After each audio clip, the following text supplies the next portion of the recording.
All right, it's time for the summer reset. Actually, I'm feeling pretty pumped and productive today, and that's why I'm making this video. I usually take a vacation toward the end of May. We had a great time, but sometimes I get back and, my husband's still off for a few days, and I was just out of routine and feeling out of sorts and with some, feeling just a little down for some reason. And I'm a pretty uppity person, but I'm out of that slump now. I'm feeling good, and I'm ready to put on my first things first mentality. That is a habit that has been life-changing for me, is just trying to apply that principle or habit of putting first things first, whether it's spiritual or just in everyday things like the house and the kids and family. So I'm going to apply that principle of first things first to my summer reset. We're back from vacation, and before I get into any kind of, relax mode for the summer, I want to just get all those things out of the way. So the 4 things or big things I want to focus on resetting are my home, with related to chores and projects, our homeschool area and homeschool planning, finish up and print our lesson plans, my mom binder. I've been resetting that and I'm almost done. And then I want to reset our wardrobes. So that's getting the next size for clothes, if I don't already have them, and packing away what doesn't fit them anymore. Also, I've been applying that first things first mentality to, before I do those things that are not the daily chores, is the importance of doing the daily chores is huge for me. Because if I go and start doing projects or these other types of chores, and then I realize I didn't wash the dishes, I didn't do the laundry, I didn't tidy up, or other things that were actually a priority, then I actually feel worse. I'm like in this pumped up mode, but then when I come out, I'm like, instead of feeling good, I'm like, oh, now my house is a pigsty. So that has been life-changing. I'm telling you, putting first things first with starting your summer reset, with doing your daily chores first before other things. And I like to pre-make things like schedules and lists, not because I've ever executed them perfectly, because I have not ever executed them perfectly, but it makes it much better than it would be otherwise. Because if I already know what I'm going to do for my weekly and daily chores most of the time, kind of day by day, and it's like so much less stressful. I don't have to think every day, what am I going to do today? I already know. And the research tells us that the more decisions that are already made and the more we're in a habit of doing something, the less energy it's going to take. So now things are so much easier. Doesn't take much energy. All right, I want to show you my mom binder, and this is super helpful to have. I'm going to show you what's inside. So when I first open it, I see Colossians 3:23, whatever you do, work heartily as for the Lord and not for men. And I think it's just really nice to remember that we really need to always be readjusting our mindset, that what we're doing, we do well, and we do it for the Lord. And, we all need that affirmation. Even if we're not getting it, just remembering, hey, this isn't from anybody. This isn't from a husband. In a sense, yes, we are serving our family. We are serving our husbands. I do what I do for my family, but ultimately it's for the Lord. So whether or not you are getting the affirmation, or it feels mundane, whatever it is, you remember it is ultimately for the Lord. After that, I have what's basically your command station pieces. And so these kind of pieces could be on the fridge, which is what I refer to as my command station, your cleaning schedule, and maybe your daily schedule for, life and homeschool. So these often are really just on my fridge, out of sight, out of mind. If you're not having the binder out, it's good to have it there. I have a whole video about this, so I'm going to just make this quick, but I have what I'm doing daily, what I'm going to do on Monday, Tuesday, Wednesday, Thursday, Friday, Saturday, Sunday, things that are repetitive that you do again and again. And then of course I have a place I'll show you where I put things that aren't predictable. And then these types of things that you don't do every day or every week, I have a list for. These are the chores that don't need to happen daily or weekly. I listed them by living room chores, kitchen chores, dining room organization projects that could be in various places of the house, special dusting that wouldn't need to be dusted every week, bathroom special areas that don't have to be done every week, and outdoor things and pets and cars and things like that. I'd like to kind of, I guess I've heard it called maybe habit stacking could be what this is called. For example, if it's Floors Friday and I'm vacuuming and I'm like, oh, you know what? Let me just quickly, it really needs to be done, vacuum under the couch. Well, that's not something I would normally do every week, but then I can feel really good and go to this list and be like, nice, I vacuumed under the couch, and like check it off, or under the cushions. And, if I only did under the couch but not under the cushions, I could make a note of that if I wanted to. And so that's where, I don't have to plan when I'm going to do these things. It kind of just work them in where I can on weekends or evenings, or feathering it in when I'm doing other chores if it just seems like the kids are playing really well and I can sneak it in really quick. Another thing that's helpful, like dresser drawers. Instead of making my list like 2 pages and putting dresser drawers for this person, this person, this person, I can just write, check, I did a drawer, and R means I did my drawer because I'm the R in the family, I'm Renee, and then top. So that means that month I just did my top drawer. And if I did all, I could write, whatever, R all, or J is for Josiah. So that means I organized all his drawers. Same with the cupboards. I might not, like hopefully this summer I'll do an overhaul of all our cupboards, but maybe like during the year I might just do the snack cupboard because we don't have a pantry. Or, one cupboard, and I could just put which one I did. There are some things that I might mark on the calendar, like, when I change my AC filter, if I remember, I'll go mark on the calendar for 3 more months, or 1 more month, depending on what type of filter. Then I have our daily rhythm, early morning, mom's morning time, time with the tot or whoever wakes up first, the little ones before you get started with the older ones at homeschooling. And I'm switching to do our Bible time before breakfast because it seems like it might work now, where they're not like starving when they first wake up, or they might just have some smoothie or a fruit while I read that, and then I'll start breakfast while they play during our morning, and then morning cleanup and responsibilities. Do piano earlier because he's not as excited about it as he used to be, and so it's like if we don't do it in the morning, it might not get done at all. Mid-morning, it's like our homeschool window from like 10 to 12. Variably, I don't go by the clock so much, but it's like a reference point more or less. I go more by anchor points, like, meal times and other events that must happen. And so this is when we do like our morning memory work type stuff, math, writing, language arts, reading. And then pretty much we're done with everything by lunch. And then around noon, we have our lunch and learning. I try to tie in some type of learning piece to lunch. At times it's been lunch and letters and sounds when they're younger. At other times it's been a little educational video, or doing our lunch and literature, kind of like morning basket in the afternoon. I gave it that name because morning basket did not always work in the morning. We're going to see if it will start working continually. It's just started kind of working more in the morning consistently. And then clean up.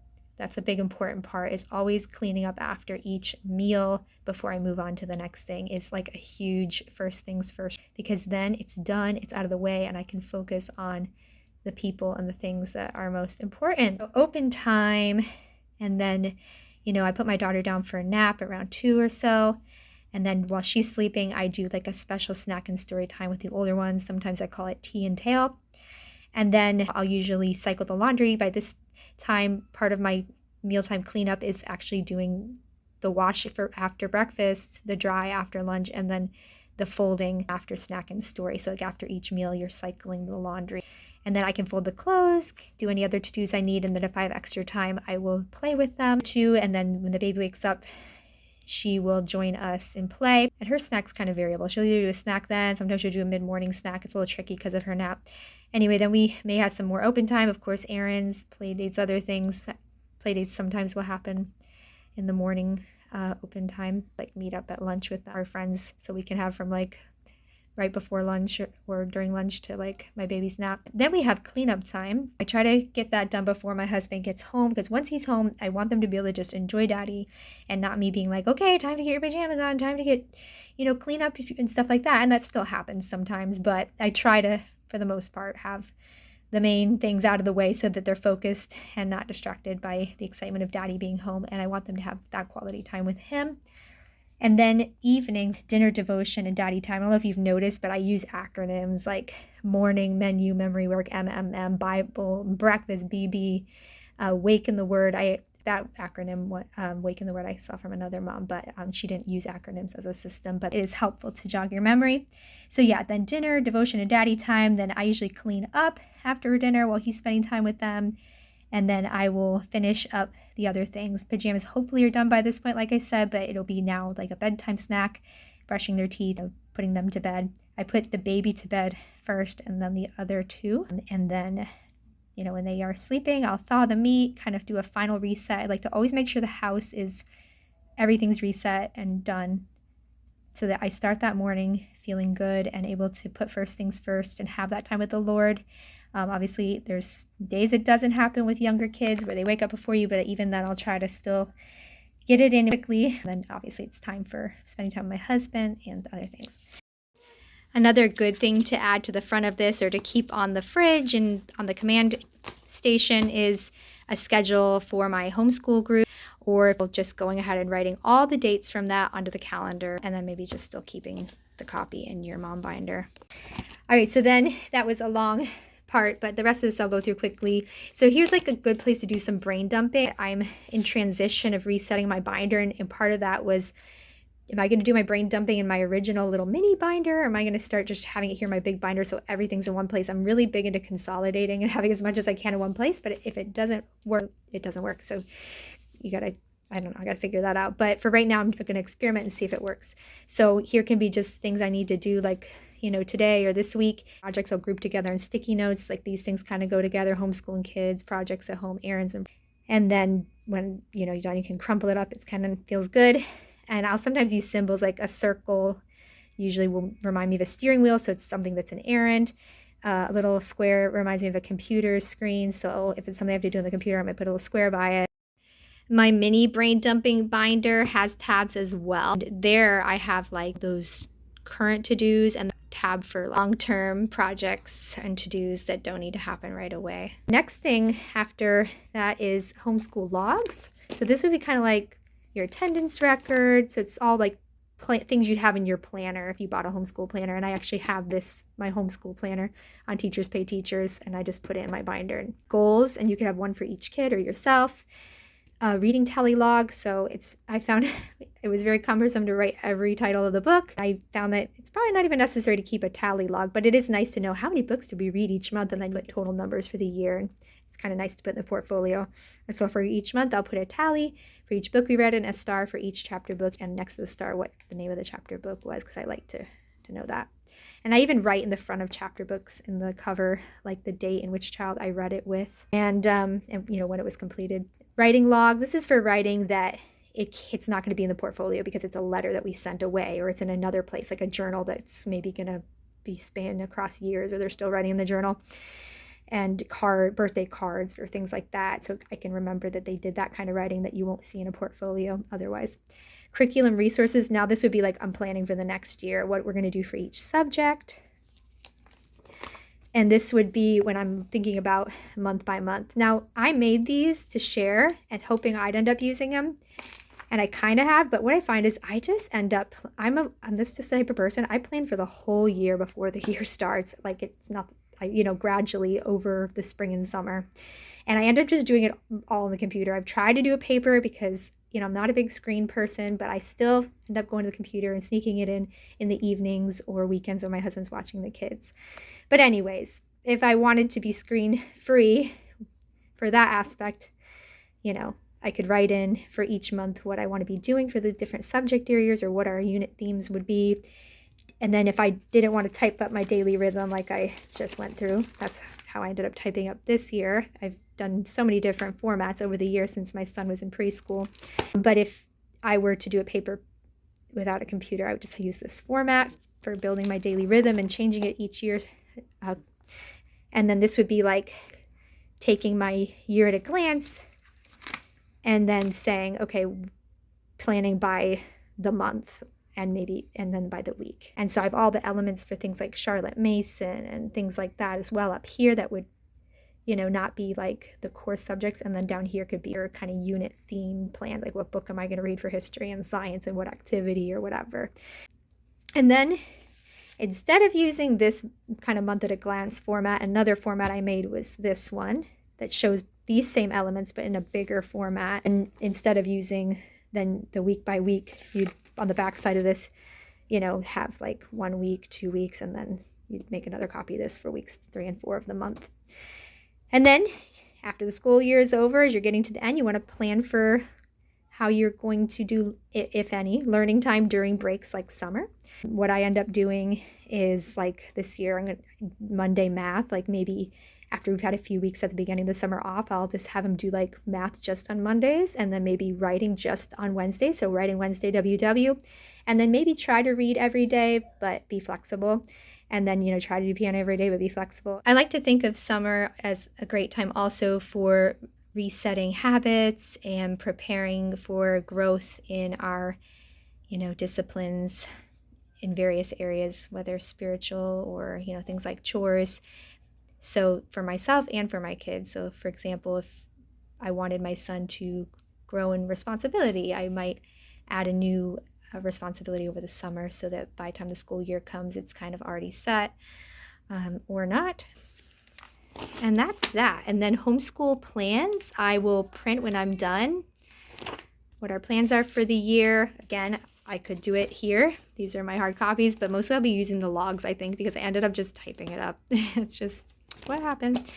And then this is another page of the planner, important dates. And I put it on this side because this is about passcodes and addresses. And I figured it, and important dates, a lot of that stays the same, your family member and friends' birthdays and the holidays and addresses. They usually stay the same, but, of course, you periodically have to update them. And then also passwords, which maybe I'll eventually transfer to here. But for now, I have them the way I had them typed up from years ago. And then I try to update it once a year or as needed. And then this is homeschool guides, just special resources I want to use, like websites I don't want to forget for the future for homeschooling specifically. Anyway, so these guides, I'm kind of a nerd. I like to just analyze and think through everything, just in my teaching days. Like, I don't know. It's still in me. And so I've just created my own guides for everything, like infant and preschool, and like at a glance, and like infant learning stations and just everything. If for some reason any of this looks interesting and you want it, I would be happy to share it. Some of it's on Teachers Pay Teachers and some of it's not. And then I have, specific ways, like I did our schedule at certain ages and like learning time when they were in preschool. Obviously, over the years, I changed and updated and would reprint it, what our schedule used to look like during that time, and, math. Anyway, so I have a guide for phonics, memory work, activities, a list, and kindergarten map from kindergarten to 5th grade for every branch of science. And I have the same thing for math for kindergarten through 5th grade. For every branch of math. So I went through and analyzed the standards, but mostly also used my own judgment to adjust and add things that were missing in my opinion. Read alouds, history, I didn't really finish yet, but I just, I don't really need a guide for that. I kind of am creating my unit studies as we go. The phonics guide, anyways, you get the drift. Language arts guide is actually the Common Core standards, which I have mixed feelings about that. I do not follow them per se, but it's still a good reference point. There's nothing bad about them inherently. I have a whole video about, what the problem is, but it's not necessarily the standards themselves as far as reading, writing, and math. It's, the other standards they make and the whole framework of trying to make everybody come under one system, because then that can be dangerous. Okay, so this is just old lists, guides, and schedules. When I was pregnant, I made a comprehensive pregnancy to-do list for each trimester and a registry for babies. It's just putting my brain on paper feels really good. Papers that you might not need to address right now, but business cards or flyers. You want to remember, hey, this guy does pavers and someone recommended him in my neighborhood, And then hard copies that you use a lot that year that you just want to have handy. And that's pretty much it. Just up here, I have sticky notes, pencil, pen. This is so I can have one page for each time I have a video idea. And I can write little notes about it and rip the page out when it's done. And if there's a paper that needs to be addressed right away, I put it here. Otherwise, in my room, I have a desk and I have a 10-year calendar that just stays open on the desk, open to that month.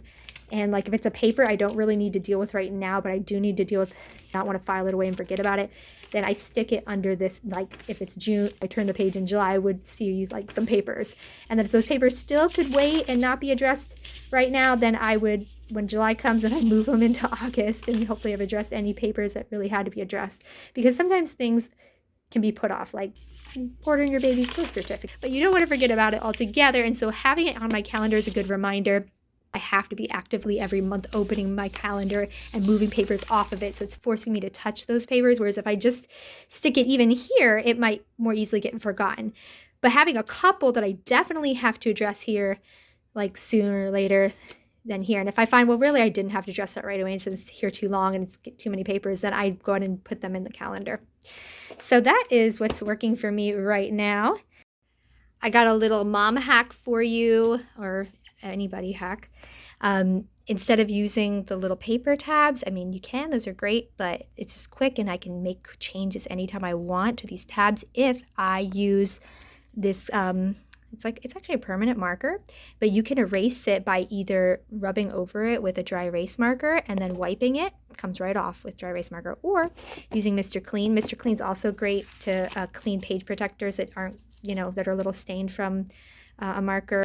I hope this was inspirational, and let me know how your summer reset is going. Thank you so much for blooping that like button and subscribing. I appreciate your feedback in the comments as well.